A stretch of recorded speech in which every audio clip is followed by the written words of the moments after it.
All right. Good evening and welcome. This is week 4 in the October-long series of events for pregnancy and infant loss. And tonight's event is about local and national organizations that support families and professionals that have experienced a pregnancy or infant loss. And I'm going to be honest, if you are watching, I am totally fangirling right now. It is taking everything I have, like my feet and my hands are like tingling with excitement because I could not be more honored to have all of these amazing folks on this evening. And some of them you may remember from April's events for Infertility Awareness Month, which I'm so excited to have back Eric and Tamira. So exciting. And we're already planning for this April coming up, just saying. But anyway, so this month is really important because it is about bringing recognition and shattering the stigma, breaking the taboo around pregnancy and infant loss. And we, I think, have come a long way just in the last couple of years, but even more so during this pandemic, which maybe we give a shout out to because it's allowed for people the opportunity to be confined to their computers and checking their emails and checking all these workshops. There have been workshops galore and special events that have brought focus to the topic of pregnancy and infant loss, especially in the Black communities. So I'm really, really grateful for that because I know that it's bringing the conversation to the surface where a lot of times it doesn't usually get to the table. And for this month, we are really bringing together all different types of topics. We've had events for birth workers. We've had writing workshops, writing through grief. Oh my gosh, what have we had? We've shown documentaries, which Tamira has been a part of, which thank you so much. We've done, oh my gosh, what have we done? What haven't we done? This week alone, we have tonight for the local organizations. Tomorrow night, we have an evening with a local author. And then Thursday night, we're wrapping up the month series with Hope After Loss. And I'm really, really excited about that event. So anyway, we've had a lot of incredible events this month, including a lot of the organizations present have had special walks and special events. The local Tears Foundation and the Star Legacy Foundation and Elijah's Foundation, Elijah's Hope. You get it. Everybody is just in on it, and we're really trying to make sure that people don't feel isolated. I think that's the biggest thing that we can all agree on that are on this right now, is that there's just this sense of isolation and lack of community. And we think we're alone. We think we're the only people that go through this, whether it's an abortion, it's a miscarriage or a stillbirth. None of these things are ever anticipated. It's like we don't wake up one day, we're like, yes, this is what's going to happen.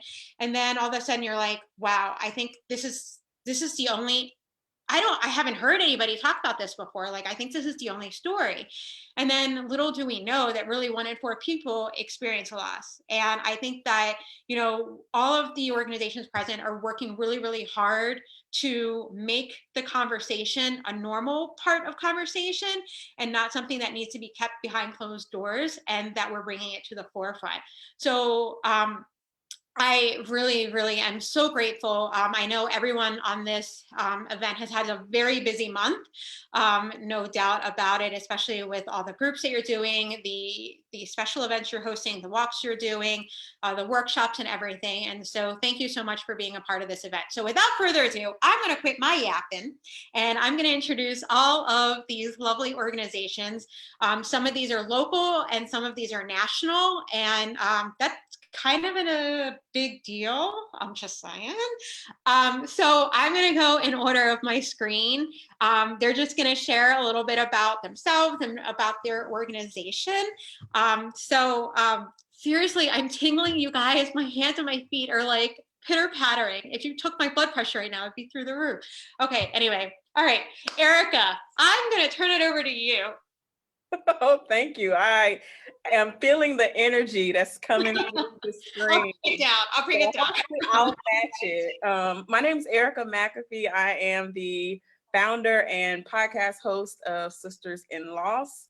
a community where Black women and women of color replace silence with storytelling around pregnancy and infant loss and infertility. I started the podcast back in August of 2017, looking for a outlet of stories on hope and healing. And then as I was going through my own infertility journey, I wanted to hear different paths to motherhood, whether it was gestational surrogacy or adoption. And I created a safe space for Black women to share their stories in audio form. And now we're on video. So what started as a podcast has grown into an online community, as well as now we are training doulas, bereavement doulas. So that has been the most recent iteration of the podcast. And there's so much more to come, from summits to conferences to retreats in 2021. Obviously, 2020 has rocked all of our worlds. And I want to make sure that we are serving the community in the best way that it needs to be served. So that's a little bit about me and my organization. Well, the summit was amazing. So for those people who are watching, Baltimore 2021 in October, you're coming. If you're not local, you're coming. Just saying. Okay. Kiley, I'm going to turn it over to you over in the West Coast. Yeah, thanks, Jessie. I'm Kiley Hanish. I'm in Los Angeles, but I'm the founder of Return to Zero Hope, which is a national nonprofit organization. And you may know us through the film Return to Zero, which came out in 2014. And that was a feature film that was based on my and Sean's story, and Sean wrote and directed it with our son Norbert, who was stillborn. And then after the movie, I started doing retreats with moms who've experienced a loss. So it's just like for moms, like very holistic healing retreat. And that was going on for a few years. And I started a nonprofit in 2018. So we're focused, I mean, I say like we try to be well-rounded in terms of like parent support and creating communities, but also provider education. Because I think, I mean, I know, you know, in my own instance, I had pretty inadequate care and there was no excuse for this. And so the more that we can empower providers with knowledge and with language, and just so that they know more, they can be more confident in supporting families going through a loss. So with COVID, of course, we're not doing retreats, but we kind of moved to virtual support groups, which has been great. You know, I'm sure some of you are doing that as well. But I know I just feel like I'm honored to be here with all of you, and just really like my experience has kind of pushed me into my life's purpose, and that we could kind of turn the movie into a bigger movement. Again, similar to Erica, like sharing our stories in different ways to let people know that they're not alone, because yeah, it is such an isolating experience. So thank you for having me. Yeah, and I can say in the beginning, I don't remember the month because they've all seemed to blend together, but I definitely did do a couple of the workshops that you had for professionals. So I am grateful for that. So thank you. All right. Oh my gosh, there's so many more people to choose from. Who do we do next? Okay, I'm just going to keep going in my little row here. Tamira. Hi, everyone. So my name is Tamira Dunn. I am the founder of Elijah's Hope Foundation, which was started back in 2015 after my miscarriage. And originally I started it because when I left the hospital, I was given a packet of information with phone numbers that didn't work for support groups. So I was like, well, how am I supposed to not get over it, but heal from the loss if I can't talk to anyone? I don't know if anyone around me has had a loss. So I kind of felt isolated that I was the only one. So I originally started the organization. Sorry if you can hear my kids. And it was supposed to create the first pregnancy and infant loss walk in Baltimore City as a way to raise money for a scholarship for individuals that were pursuing a doctorate degree in maternal and infant and child health. That's originally why I started Elijah's Hope because I wanted people who were doing the research to figure out why this keeps happening. But as I started to heal, as the organization started to grow, we wanted to focus on pregnancy after loss. I was fortunate enough to have a baby 2 years after my loss, and I still went through some grief with that pregnancy. I wasn't able to take pictures. I wasn't able to embrace the pregnancy. I was just so scared and so nervous that I was going to lose the baby that I didn't want any attention. And now, of course, I regret it because I don't have a lot of memories to look back on. So I said, well, maybe that's a service that Elijah's Hope can offer. Maybe we can offer pregnancy after loss support and start offering virtual support groups. We attended the Sisters in Loss doula training, which was very helpful. And so we decided we'll do pregnancy after loss support and incorporate it with doula services so that women won't feel like how I felt. It's all about, for me, changing the narrative and changing how people feel about themselves. So I don't want anyone to feel like they can't embrace this new pregnancy out of fear that something else could happen. So with the training from Erica's sister-in-law's doula training and the support that I get from Mom Cares, I've been able to incorporate that service. And of course, still continue with the pregnancy and infant loss walk. So that's Elijah's Hope. And I have to give a plug. So Tamira shared her story through the documentary Don't Talk About the Baby, which the Star Legacy Foundation was also part of Lindsay, who had started it. So just kind of bringing some of the pieces together. So yeah. Yeah. Thanks, Tamira. You're welcome. All right, Jess. Hi, everyone. I'm Jessica Correnti, and I am the chapter leader for the Maryland chapter of the Tears Foundation. And it's so amazing to have all of you guys here. I look up to several of you guys as leaders that I have been following, and I'm really looking forward to following some of the other individuals here that I'm just learning about. So glad to have everybody here together. So the Tears Foundation, just to give you guys a little bit of a background, it's a national organization, and Maryland is just one of the 35 chapters that the Tears Foundation has around the globe. We're mostly in the US, but there are, I think, 5 chapters that are outside of the US. So we're international, which is amazing that we're able to start to make some big changes, because of course there are some big cultural pieces with pregnancy and infant loss that really impact how families are healing following a loss. So in Maryland and all around with all of our other chapters, we provide financial support and emotional support. So we want to make sure that families are able to honor and memorialize their babies in a way that is healing and make that possible for them. There are so many families out there that really can't do what they really want to do as far as a funeral without any of that support. So we're here for that.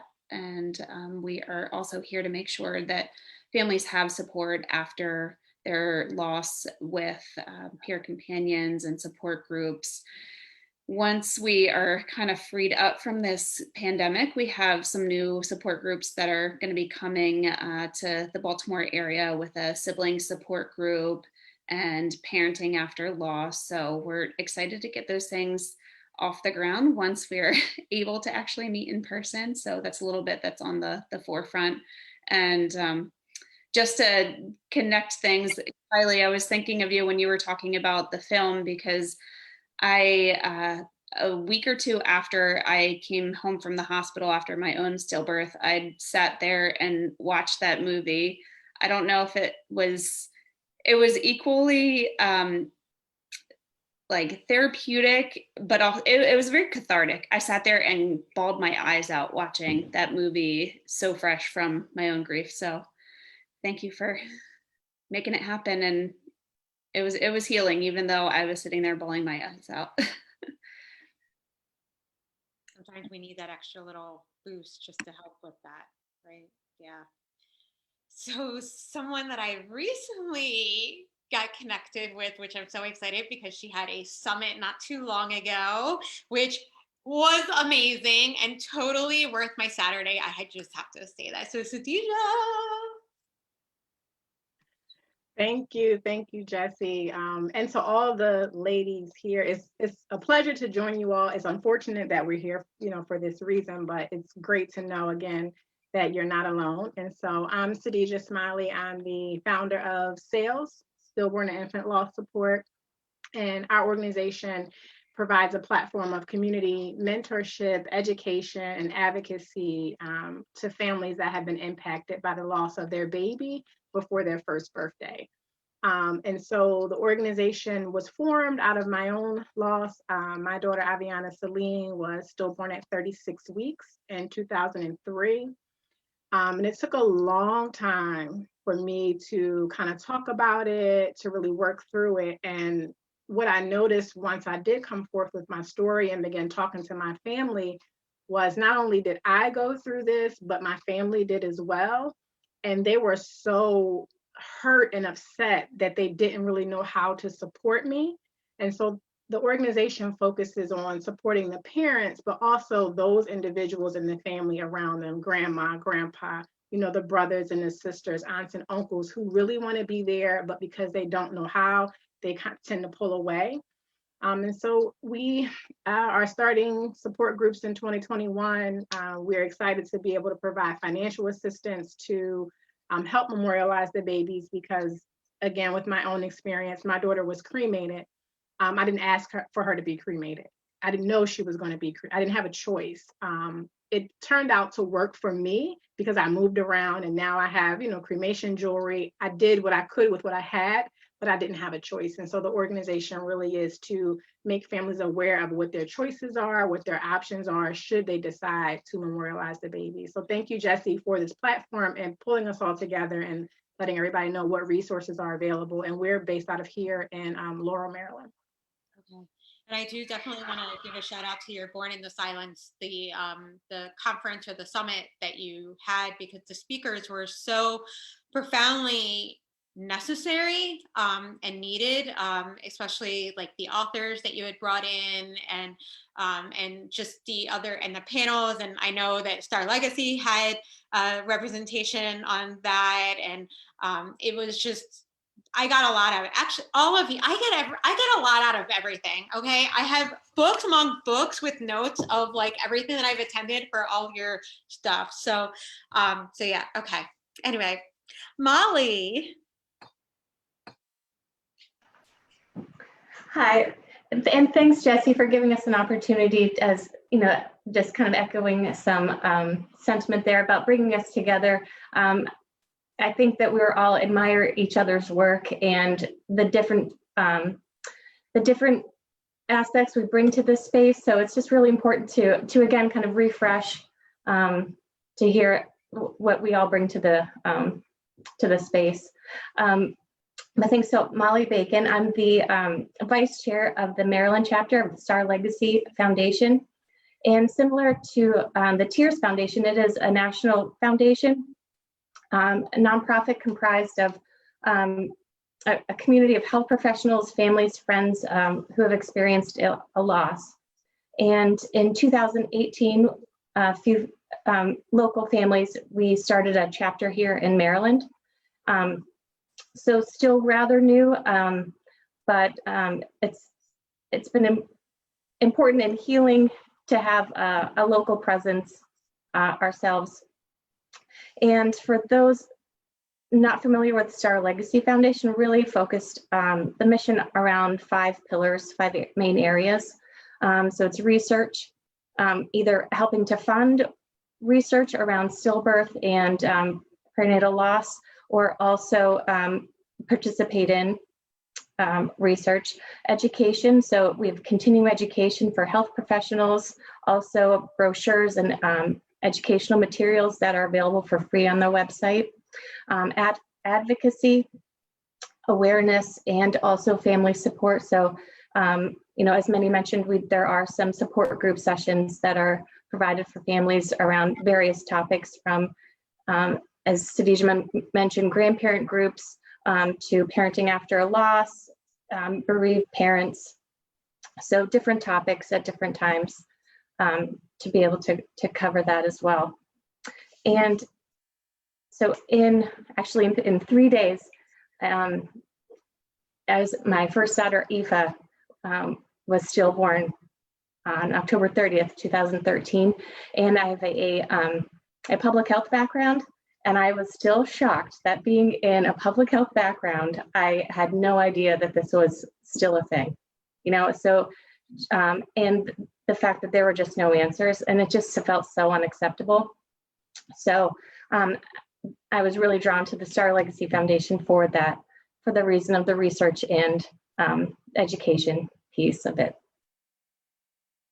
So, and if you don't mind echoing what Jessica had mentioned, Kiley, I still can remember watching, almost 7 years ago, some vivid clips still come to mind from the movie as well. So thank you for your work. It all comes together. It all comes together. Okay, so Regina. Hi. First of all, I just want to say that this is a beautiful panel. It is diverse in so many different ways, including that of story. And I think that that is so important because as we talk about people feeling alone, everybody has a part of their story where they feel like there could be nobody else who's dealt with but this part though. And so having so many different people explain and express what they have experienced, it helps that person who's somewhere going, but nobody's had it like this though. And so I just want to say this is a beautiful outlet and a wonderful way to bring some sense of community to the end of this month. So I'm Regina Townsend. I'm the founder of the Broken Brown Egg. I started the Broken Brown Egg in 2009 because I did not see any Black women represented in the conversation about infertility. I did not know that it was something that we dealt with. Not because there was no one in my family that dealt with it, but because we don't talk about it. And unfortunately, the stereotypes that I saw and was exposed to said that Black women were hyperfertile, and that we needed more help with not getting pregnant than getting pregnant, and that we needed to avoid our stereotypes by get the job, go to school, be good, do all of these things. And so when you do those things and then things don't work, you get angry. And so like so many of these other wonderful panelists here have said, when you get angry or sad or just inconsolable, you gotta put that energy somewhere. And I think each of us took that energy and said, well, what I'm not gonna do is nothing. And so the Broken Brown Egg was my blog as a way to express myself and get my thoughts out because I felt like infertility was changing who I thought I was. I think of myself as a pretty outspoken person, and infertility was constantly robbing me of my voice. And as I navigated this community, it was very hard to not be aware of the fact that loss walks hand in hand with the infertility community. It's a part of who we are. And so the more that I started to experience just how important it was to share these stories and normalize them and allow each other to have a space, the more I realized that what I was doing was important in terms of just putting words to the feels, because sometimes you just don't know what to say. And for me, finding what to say has been healing for me. Transparency has been part of my self-care. So my husband and I experienced almost 10 years of infertility. We also experienced a disrupted adoption, which in a different way is a part of the lost community because you definitely grieve. And people assume that because you may see that child one day, or you know that that child is still present on this earth, that there is not a layer of grief, but you do go to a hospital and hold a child that you're prepared to love, and you leave with empty arms. And it takes a certain amount of of grieving that nobody prepares you for because nobody talks about that part. And I think that when it comes to loss, as we've just seen with John Legend and Chrissy Teigen, people are not prepared to be up close and personal with other people's grief. And so because they're not prepared for that, they don't do well with allowing you to have that grief.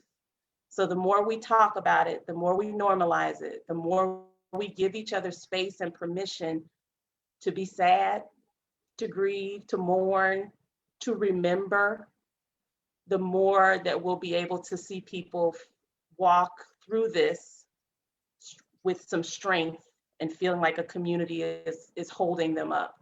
So what the Broken Brown Egg does is I try to connect people if they're looking for support or resources. I try to be the middle ground between the resources that are trying to get to the people and the individuals who are trying to find the resources. And in the middle, I try to say what neither knows just how to say.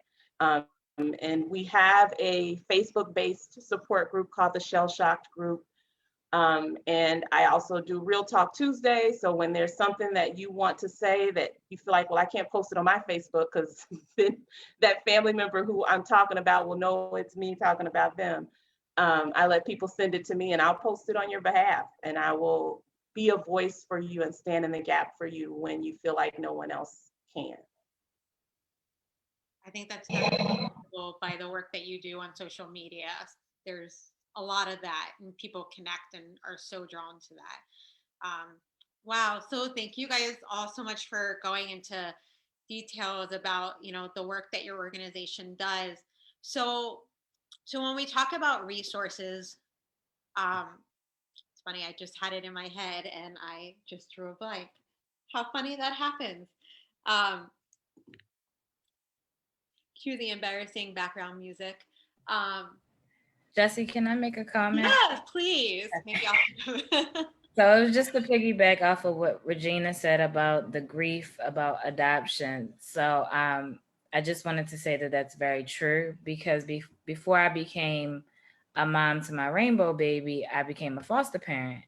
And they always talk about how foster care is temporary and you shouldn't get attached. I mean, I went through training and they were like, oh, don't get attached to the baby. And I'm like, but it's a baby. How can I not get attached to the baby? So I remember my very first placement was a 2-week-old. And that was my first time I held a baby in 2 years. And he left that next week. And I did go through some grief with losing him. I knew it was temporary, but it was just the fact that it was a baby and I wanted a baby and I finally got to hold a baby and then he was gone. So you're right. People don't talk about that type of grief. So it was just interesting that you said that. And you built up a tremendous amount of love in any case, yes, for a human that you're prepared to take care of. Yep. And in both cases, you have to do what you feel is the best thing as a parent. Mm-hmm. Because even in biological loss, sometimes there are decisions that have to be made that you are making as a parent. Mm-hmm. And you're walking away feeling like, but I don't have the baby that I was parenting. Right. Or that people are now going to dismiss you and say, well, you don't have kids, so you don't know. Mm-hmm. Or, well, you didn't raise it, you don't know what it's, not realizing that you have just run the gauntlet of parenting because you were making tremendously heartbreaking decisions for your child that did not include what you want. It's sometimes what is in the best interest of them in both cases, because as a foster parent or a potential adoptive parent, again, you're making decisions as a parent and fate is not lining up with you as a parent. So right. There's definitely grief on both sides. Yeah. And I think that also goes with the fact that professionals don't talk about that. It's just everything is very checkbox oriented. So, no matter what the loss is, it's like, okay, well, do they have all the if they're in the hospital, do they have all the bandaging or do they have the extra pads to go home with? And, are they going to be okay walking up the stairs to get home? Like those are like those pieces. But then if you have a non-traditional type of loss, or a loss that doesn't involve you going to the hospital, it's like, what do you do? And nobody knows how to talk about it, even professionals. I mean, my other specialty aside from reproductive health as a body worker is is oncology. So I support people at end of life, and oftentimes the doctors and the nurses and even sometimes the social workers don't know how to have those conversations, because we're supposed to do everything we can to make sure that people can thrive and be well. And you know, that's a part of changing the conversation of like, well, we have to talk about this. Like, there's no avoidance. Like, you're born, and then eventually we're all going to end. And so the sooner we can start learning how to be comfortable talking about it, the more we can create a safer space for grief. And I think that that's one of the biggest things that I want people to take home from each of your organizations, is that you create that safe space where people may not necessarily get it, as we've all talked about, the family is not understanding. And I think the other piece is knowing who do you refer your family and friends to learn, to get a better sense of what you're experiencing. Because sometimes it's like, they're not going to hear what you say, right? It's like you're too close to it. So it's like, okay, it's just a story. But then hearing somebody else's story, like watching Kiley's film or the documentary Tamira is in, like, you're hearing real lived experiences that sometimes it's like you take a step back and you're like, oh, okay, maybe I should change my verbiage, or maybe I could reach out to that organization and pay for a spot at a retreat, or, you know, support the organization in honor of the baby that they lost and the grief that they're holding. And I think that that's really where the education comes from, with people knowing about the work that you're doing. Yeah, Drea is saying that safe space is so very important. Don't always feel like you have that outside of therapy. Yeah. And I think that's the other important piece about knowing the resources, because the resources are also going to make sure that you're getting connected to mental health support. Because unless that is your trade by profession, it's like we're making sure that people get the resources, because we are a piece of that pie, right? Sorry, I've got pie on my mind, but we're a piece of that pie of like the overall well-being of nourishing our grief. And the mental health piece is part of that. The community through the support groups is another piece to that. Having tangible finances, you know, to be able to memorialize or to have the funeral that you desire for your baby, like that's another piece to it. The spiritual piece, you know, if that's applicable. And I think that you're each providing that. And then the next steps, like, now what? Now what do I do? And I think that's part of what I've been hearing a lot from my clients and the community in which I support locally, is that people are in the phase of, now what do I do? And the support group isn't necessarily that piece. So can we talk a little bit about how maybe even you, as you've experienced this, what can people do once they reach that point of acceptance and they feel motivated and empowered? Because the other piece that I try to convey, and Tamira, I know you're on the same page with this, is partnering with people who are doing the work and combining the efforts, so that we're each making sure that we're offering something that's unique and different. But if there are cross fibers, or the crisscross to the top of the apple pie, let's just go back to the pie. I'm hungry, what can I say?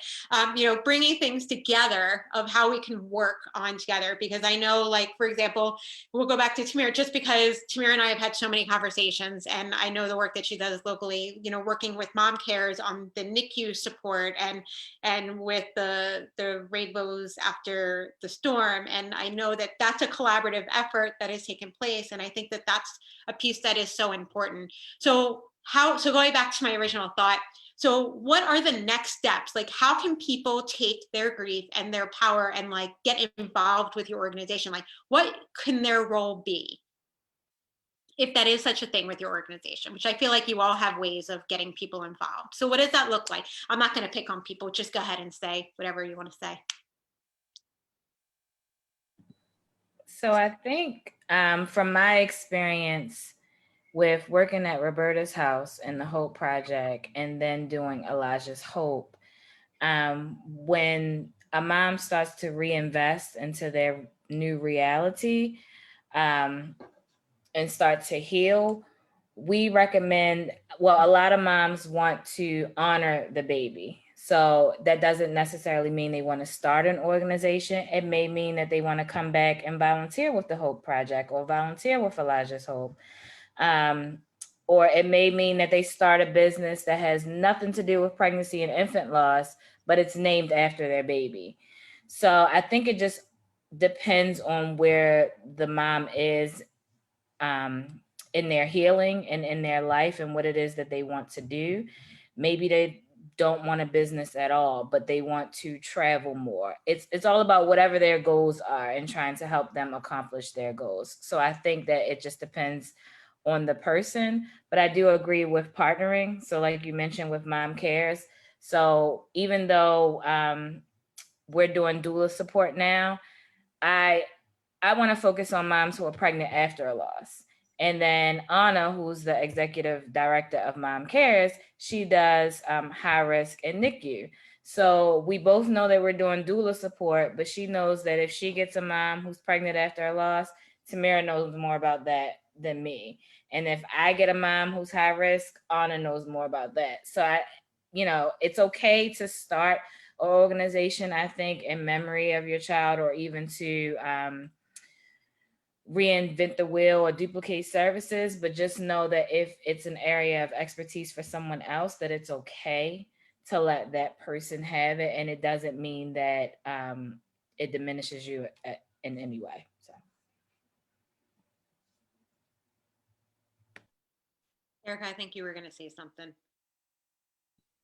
Oh yeah, I was going to say that with Sisters in Loss, a lot of women come to the organization to actually share their stories in audio form, and now in video form. We're doing YouTube videos now. So that gives people a space to be transparent, to be vulnerable, to show that vulnerability is not a weakness, it's a strength. And then it also helps them with their own healing. A lot of women who I've interviewed haven't shared their story in its entirety. So when they actually get to the end of it and, we stop recording, they're like, whew, it's like you can see the relief that they have for actually sharing it. So it's healing for themselves, but it's also healing for others. The folks who listen to the podcast and then the folks who do watch the videos, they can get something from each and every episode and really what grief and healing out loud looks like. And you can hear that from the podcast. I mean, every time I listen to an episode, I'm like, wow. Like, it just seems so freeing on so many different levels. And I think that's a really good way of giving back to the community and supporting other people, is through storytelling, which I think that our society has become so disconnected from the concept of how storytelling helps heal. And we end up suppressing those stories. And so I think that that's a really, which I need to listen to the most recent episode, because I saw that you posted that one just got loaded. So, but you can totally see that that's their service back. So yeah, Sisters in Loss is definitely, it's good. Yeah, I'll go. I mean, I actually want to piggyback off of what Tamira said about the part being that, like, you finding meaning and purpose after your loss is very individual. And there's a great podcast that Brene Brown did with David Kessler, who he worked with Elizabeth Kubler-Ross on the 6 stages of grieving, and he just wrote a book called The 6th Stage: Finding Meaning. So I have not read the book, but the podcast is unbelievable.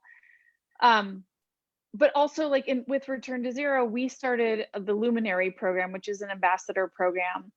And it's, for me, what I'm using it as,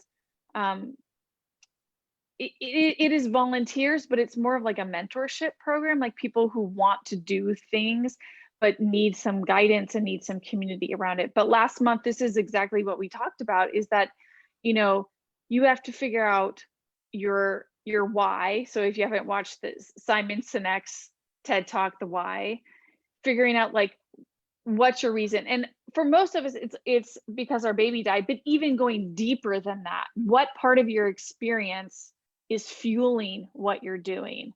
and then figuring out like how do you want to find, what are your interests, what are your abilities, skills, what are your passions?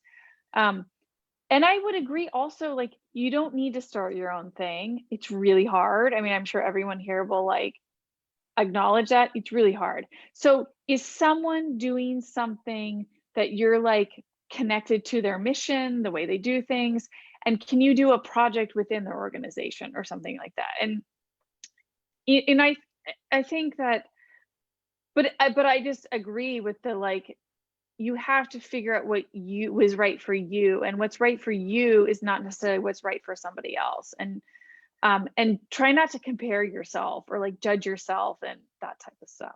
So, because that can get in the way, right? Because we're all wanting to do something good, but what's right for you is not right for somebody else. Thank you for saying that, because I think that that's a message that people need to hear. Because everybody automatically, not everybody, but many people automatically come up with the notion that they have to do. And that can be really challenging, because if you don't do, then you're not honoring. And then there's that sense of guilt, and the comparison kicks in. And so with you saying that, hopefully those of you who are watching at home, you are taking these messages in, because that is so, so important. So thank you, Kiley, for that. That's so spot on. The only thing that I would add to that, I would echo everything. I think one of the other things that even came up in explanations is finding community.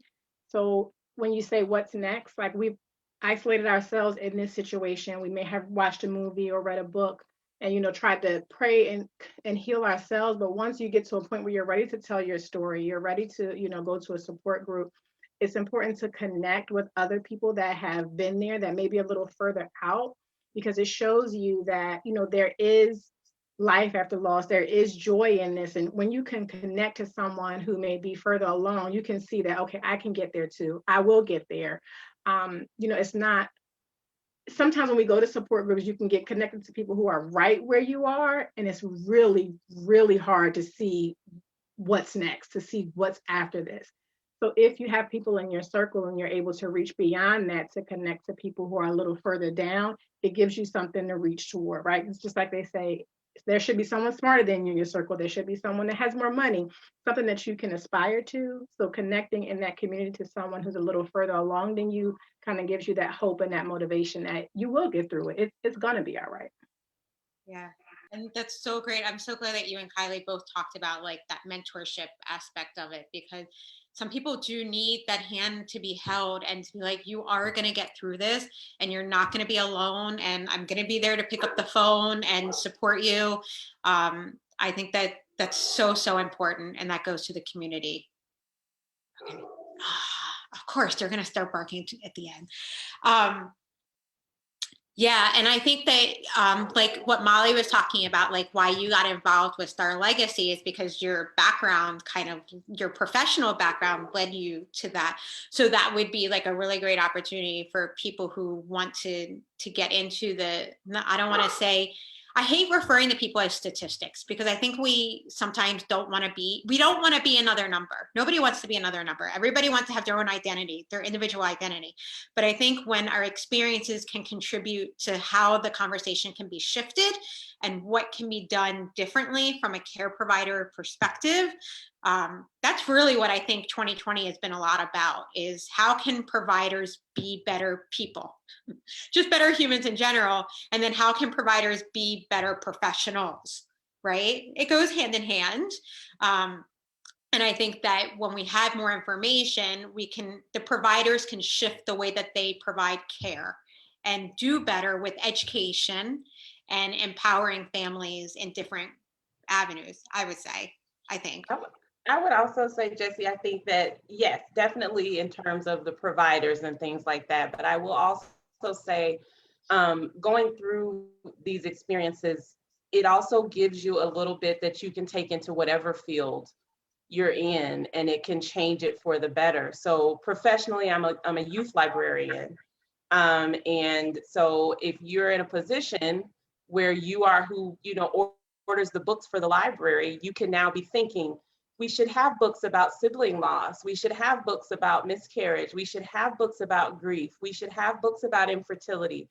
Or if you are, you know, working with families, you can now think, you know what, I should make sure that when I'm using the phrases, when I'm sending this out, that I'm being mindful of how this comes across. Or I remember one of the most frustrating things for me right after our disrupted adoption was that there was no button to cancel the baby registry.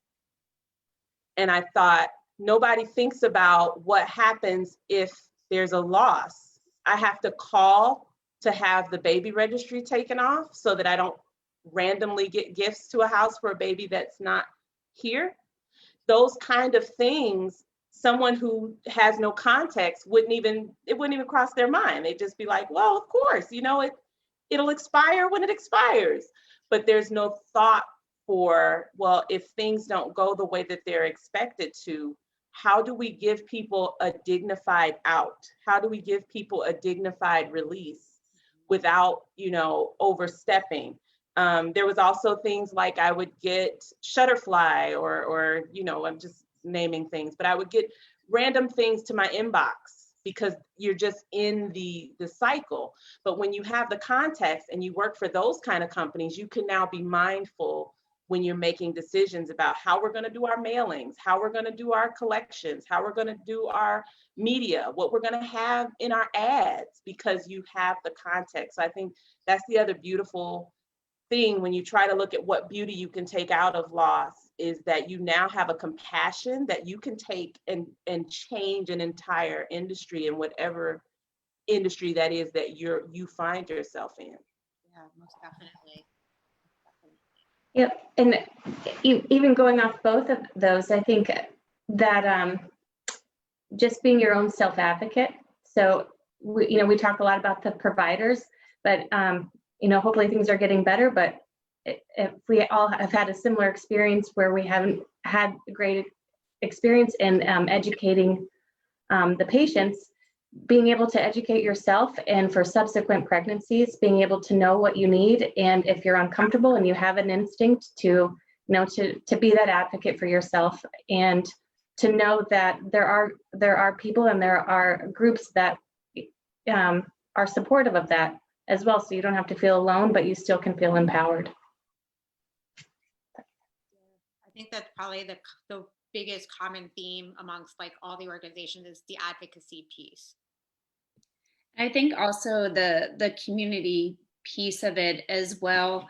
Something that I've noticed in the last couple of years is you have a couple of bereaved parents, and then they grow and share other connections with other bereaved parents, and then you have this big group of individuals supporting each other. And I think even that in itself is a huge way to honor your grief, give back to other families, just connecting with other bereaved families and helping them feel less alone is a huge way. I mean, just like several others have been saying, you don't have to go out and do these big grand things with volunteering for organizations if that's not a good place for you.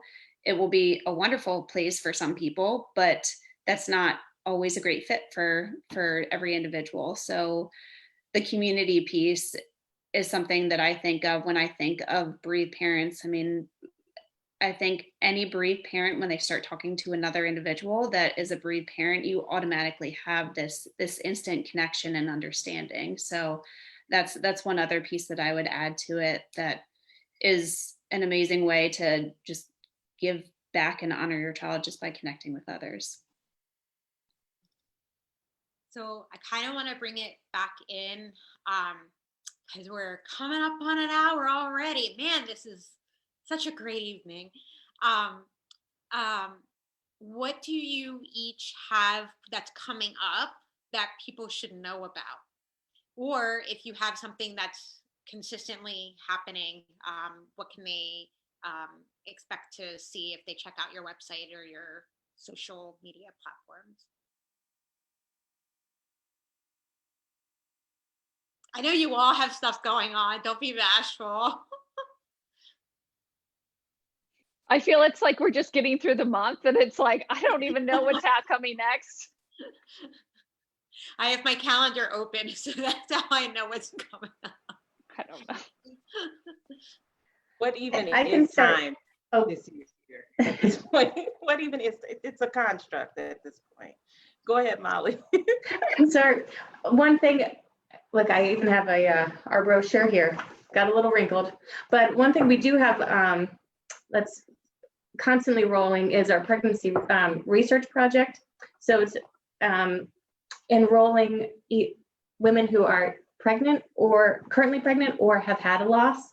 So you know, there's such a little research done on healthy pregnancies and losses. So just trying to create just a database of information that we can then continue to do research on. And so that is open for anyone 18 years or older. And I can provide a link to if anyone wants, but that's one thing that that we could all share as well to kind of gain a larger body of knowledge. Awesome. And I think what we can do is I'll make sure in the comments section for the video that, or you can each share your links in the comments so then people have them directly right there. That would be really, really awesome. Thanks for that, Molly. I'll share.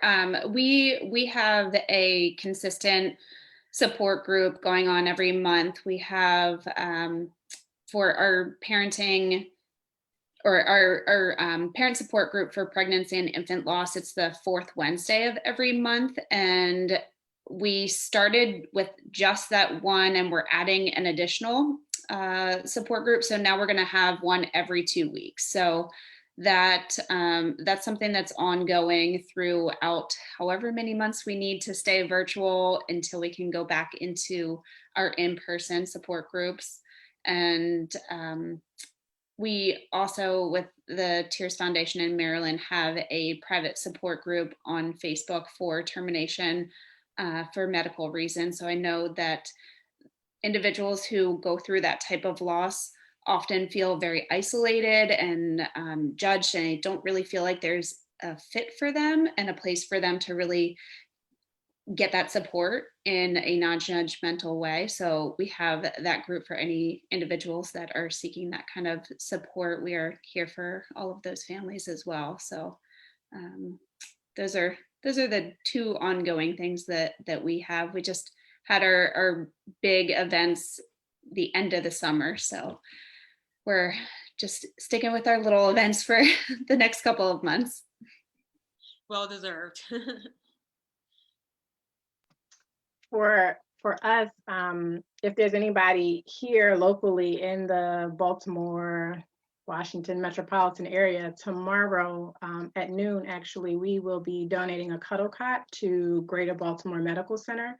So if you're in the area and you want to stop by and support us as we donate this gift to give other families the gift of time, please join us in the OB lobby tomorrow at noon. And then we will, next year in 2021, we'll be kicking off peer support groups. We're hoping to start in March if we are able to meet in person. Our goal is to have in-person support groups. There's a lot of virtual groups that we can connect to, but here on this side, there's not a lot of in-person. So hopefully in March of 2021, so keep an eye out on our page for in-person support groups. And that'll be in Laurel? Laurel, yep.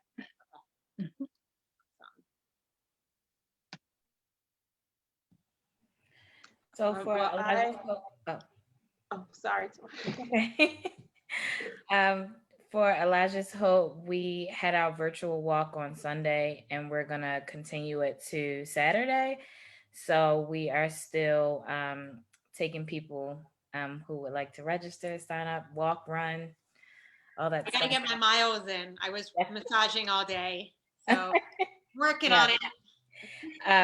And you will receive a medal for participating. I am also doing a virtual chat with the founder of Liam Lives. She's based out of Florida. And so we're doing a chat on Friday at 7 for moms who have had a loss.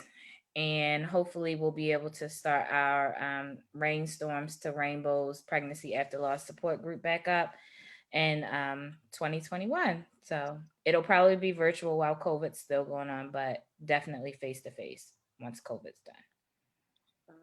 Thank you. That doggone COVID. He just won't let us be great, will he? I will say next month I'll be speaking at the Resolve New England conference.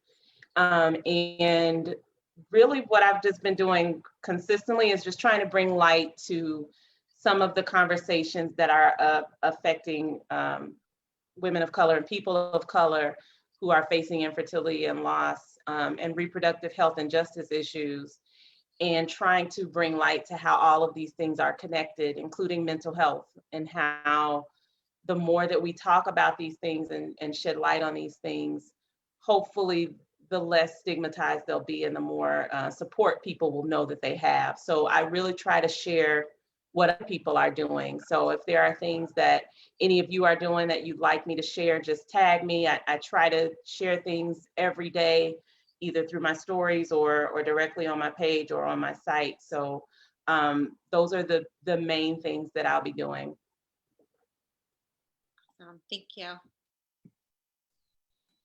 And the Sisters in Loss podcast is weekly, so you can find us on anywhere you stream podcasts, as well as our YouTube page. I also will be speaking at the Resolve New England conference talking about pregnancy loss, so you can definitely find me there next month as well. And then join our online support group, Facebook group at Sisters in Loss. You'll find us there.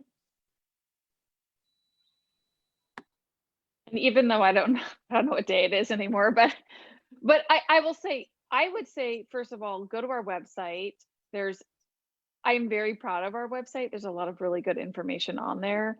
We're finishing up a month-long fundraising campaign. But then I will, for us, we're kind of going somewhat quiet over the next couple months with the election and the holidays. But this Friday, we're doing a networking call for Black, Indigenous, people of color who are either providers or working, or organizations working in pregnancy and infant loss. So I'm really excited about that. Because I feel like one of our main goals for the next few years is really looking at diversity, not just in race and ethnicity, but also gender and disability, different stuff like that. So we're just gonna start to have conversations and hopefully use our platform to shine a light on the work that other people are doing. So so that's happening this week, and then we just need to get through the next week, really. But go to our website. It's a lot of great resources on there. So, and you get regular emails. If you sign up for the emails, you won't miss anything, because I look forward to when I get the emails, so then I know what's going on and I can pass on to my clients in the community. Yeah. So, yeah. So just sign up for the email. All right. Did we get everybody? Wow, we went through everybody. Okay. So my plug to anybody who is watching is go on to all of these organizations' website and make a donation. Donations are how these organizations thrive and continue to make an impact in the community on the topic of pregnancy and infant loss and infertility. And this is how we do better as a collective, is when we support and financially invest in the work that's being done in the communities. So I'm a huge advocate of putting that out there. Money, money, money. We want money. So I challenge everybody. I personally will be making a donation to every organization that is on here tonight. And I highly, highly recommend that anybody who's watching do the same. I am so grateful for this evening. I have calmed down a bit, in case you can't tell, but I feel such an overwhelming sense of peace with knowing that the work is happening and that there are resources out there. It's just our job to make sure that we never stop talking about the work that we're doing and the work that other people are doing, so that we can magnify the availability and the accessibility to the resources. Because the more people that know about how easy it is to get in touch with these different organizations, and this is only 3, 4, 5, 6, 7. This is only just a few, not even, all the organizations that are out there in the US, locally or nationally. And I think that it is so, so important for us to continue to talk about the incredible work that's being done, and so that no one feels alone. That's the bottom line. No one should ever feel alone when they walk this journey. And tonight is just a beginning for many people who are watching this. And I am so grateful to each of the panelists, and its panelists, hang on for just a second. To the rest of y'all, have a great evening.